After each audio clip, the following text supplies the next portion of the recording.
আসসালামু আলাইকুম ওয়া রাহমাতুল্লাহি ওয়া তো বারাকাতুহু। মেইন লাইন ছাদের মধ্যে জাম হইলে কিভাবে এটাকে মেরামত করতে হয় এই বিষয়টা আজকে আপনাদের দেখাবো।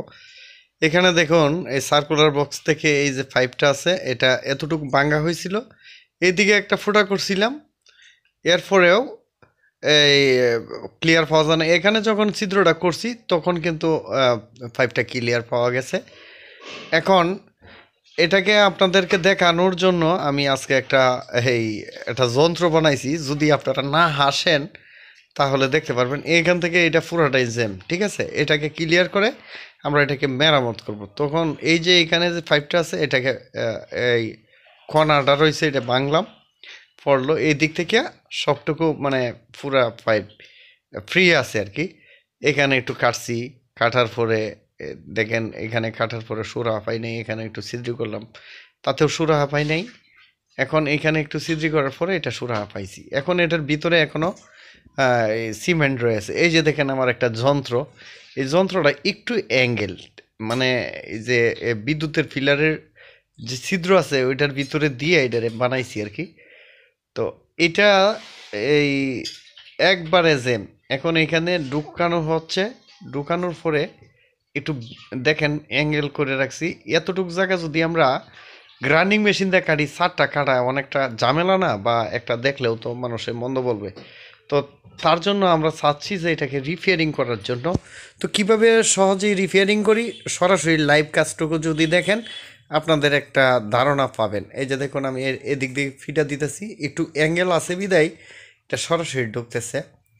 এ দেখেন, এই যে দেখেন বাইরে বের হচ্ছে, এই যে বের হচ্ছে, এই যে এর ভিতরে যে ফাইভের ভিতরে যে আপনার ভিতরে ফাইভটা ফেটে যে আপনার সিমেন্টটা ঢুকছে, সেইটা সিমেন্ট বালুটা এই যে দেখেন বের হচ্ছে। আপনারা আরও দেখেন, এই যে বের হচ্ছে, এই যে পড়লো, কতটা কিন্তু পড়ছে। তো আরও একটু ফিটা দিতেছি, এই যে দেখেন পড়ার পরে এই যে সরাসরি রডটা বের হয়েছে, এই যে দেখেন রডটা বের হয়েছে। তো রডটা যেহেতু বের হয়েছে এখন পেছনে নেওয়ার পালা। আর এই রডটা যদি একটু বাঁকা না করে না করেন, এই যে বাঁকা করে না করেন, তাহলে আপনি কিন্তু এই রডটা আবার বের করবেন কিভাবে, অবশ্যই একটু বাঁকা করে নেবেন। আমি যেভাবে হাতুড়ি দিয়ে ফিটা দিচ্ছি এইভাবে। আর যদি একটু লম্বাও হয় এইখানেও যদি ফোঁটাটা করণ লাগে এইরকমভাবে যদি রড নেন, ফিটায় ফিটায় ঢুকাইয়া পরে কিন্তু আপনি আপনার এই রডটাকে পেছনের দিকে নিয়ে আসতে পারেন। এই যতটুকু দূরে হয়, আমার এই টিউটোরিয়ালটা দেখানোর উদ্দেশ্য হচ্ছে আমি তো এতটুকু দেখাইছি, হয়তো 2 ফুট, আপনারা ইচ্ছা করে 3 ফুট 4 ফুটও আপনারা এটাকে ক্লিয়ার করতে পারবেন। এইভাবে বাঁকা যখন করবেন করে বাস পেছন দিয়ে বাড়ি দিবেন, বাড়ি দিয়ে ঠিকঠাক করতে পারবেন। এখন বিষয়টা হচ্ছে এখানে যে ফ্রি হয়েছে, এখন আমাদের তারটা ঢুকানোর পালা। দেখুন আমরা তারটা ঢুকাচ্ছি, ঢুকানোর পরে ওই এইরকমভাবে যদি ছিদ্র থাকে তাহলে তো আবারও সমস্যা হবে। কারণ রাজমিস্ত্রি যারা আছে যখন এই ছাদ প্লাস্টার করবে, তো এই ফাঁক দিয়ে আপনার যখন সিমেন্ট বালু দিবে প্লাস্টারের জন্য, তো সেই ক্ষেত্রে কিন্তু আবার এদিক দিয়ে ঢুকবে। তো আমাদের কিন্তু একটা ঝামেলা থেকেই যায়। তো তার জন্য আর এই জিনিসটা যদি এইরকম থাকে তাহলে এটা দেখতেও খারাপ দেখা যায়। তো এইটাকেও আমরা রিপেয়ারিং করে ফেলবো। থাকুন ভিডিওর প্রথম থেকে শেষ পর্যন্ত।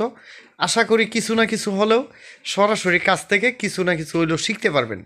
তার জন্যই কিন্তু আমার এই লাইভ ভিডিওটুকু করি। আর দেখুন আমার লাইভ ভিডিও করার একটা প্রমাণ হচ্ছে আমার হাতে একবারে সরাসরি ময়লা ভরা।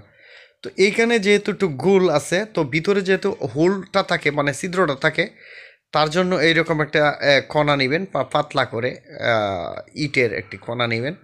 তো নিলাম, এই যে দেখেন আমরা এটা দিছি, মানে মানে হোলটা যেন বন্ধ না হয়ে যায়, ঠিক আছে। এমনভাবে রিপেয়ারিং করব, করার পরে যাতে কখনো বোঝা না যায় যে এইখানে ফুটা বা ছিদ্র করছিলাম।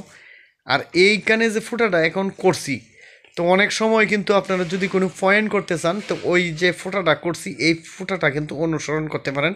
পাইপটার যে সোজা জায়গা আছে সেই সোজায় কেটেই আপনারা করতে পারেন। এখন এটাকে ফিনিশিং দেওয়ার পর এই পড়ে গেছে রে ভাই, এই পরেই তো যাবে। বিষয়টা হচ্ছে কি, এটা তো এই যে দেখুন লাগাই দিছি, মানে এইবারে সলিড হয়ে গেছে। মানে এই দিকে যে ছিদ্র আছেন কোনো কাহিনী নেই, এখন প্লাস্টার করলে কোনো সমস্যা নেই। এরপরে হচ্ছে দ্বিতীয়টা, এখানে একটু কণা নেবেন যাতে পাইপটা ভবিষ্যতে এই দিক দিয়ে বালু বা সিমেন্ট না ঢুকতে পারে। আর এটা দেখতেও তো কারো দেখা যাবে, একসাথে 3টা ছিদ্র, এটা কি হয় নাকি? তো এইখানে এই যে দেখুন, এটাকে আমরা আরে আবার পড়ছে, পড়লেও সমস্যা নাই, এটাকে আমরা তুলে আবার ওই জায়গা মতো একটা কণা দিছি। মানে আপনি কণাটা যে দিবেন, যে এমনভাবে দিবেন না যে আবার যে এই কণার কারণে যেন পাইপ বন্ধ না হয়ে যায়, মানে কণার কারণে পাইপ যাতে বন্ধ না হয় আর কি, এভাবে দিতে হবে। এরপরে দেখেন ওই সার্কুলার বক্সের মাথায় সেখানে এইরকম একটু কাঠের টুকরা নেবেন বা চিকনিয়া নিতে পারেন। আমি কাঠের টুকরাটা নিলাম, এইভাবে ধরে দিবেন একটা জাতা, মানে কুনি হইলে ভালো হয়, কুনি এই মুহূর্তে নাই, তো আমি হাত দিয়েই করছি। তো এখন যদি রাজমিস্ত্রিরা প্লাস্টার করে তাহলে কোনো প্রবলেম আছে কি? কোনো প্রবলেম নাই। যদি ভালোভাবে চুরি করতে পারেন বা ভালোভাবে রিপেয়ারিং করতে পারেন, তাহলে আপনাকে ধরার মতন কোনো ক্যাপাসিটি নেই। কোয়ালিটিও ঠিক রাখলাম, ছিদ্রও করলাম। ধন্যবাদ।